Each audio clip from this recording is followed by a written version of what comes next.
చేయాలో తెలుసుకున్నాం ముందు పీరియడ్లో కదా. ఏంటిది 3 అక్షరాల గణాలు ఎన్ని? 8. ఏంటిది అవి? బ జ స య ర త మ ల. ఇవి 3 అక్షరాల గణాలు 8. అలాగే మనము ఇంద్రగణాలు కూడా ఎన్ని అని చెప్పుకున్నాము? ఇంద్రగణాలు 6. ఏంటిది? నల నగ సల మర త ర త. సూర్యగణాలు ఎన్ని? 2.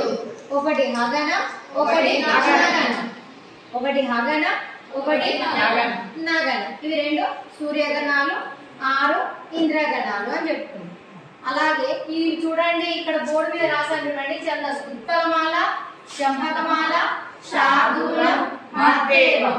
ఇవి 4 ఏ పద్యాలు? వృత్త పద్యాలు. ఏ పద్యాలు ఇవి? వృత్త జాతి పద్యాలు అంటారు అన్నమాట. వృత్త జాతి పద్యాలు. అయితే మనం సీస పద్యం తర్వాత తెలుసుకుందాం. ఇప్పుడు చంపకమాల, ఉత్పలమాల, శార్దూలం, మత్తేవం గురించి ఎక్స్ప్లెయిన్ చేస్తా. చూడండి, ఉత్పలమాల ఇది ఏ పద్యము? వృత్త పద్యం. ప్రతి పాదంలో పద్యంలో 4 పాదాలు ఉంటాయి. ప్రతి పాదంలో వరుసగా ఏంటిది? భ ర న భ భ ర భ అనే గణాలు వరుసగా వస్తాయి. అట్లాగే ప్రతి పాదంలో మొదటి అక్షరానికి ఎన్నో అక్షరం ఎత్తిస్తానం? 10వ అక్షరం ఎత్తిస్తానం.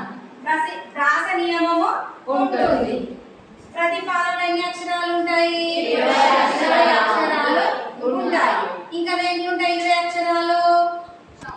మత్తేవం.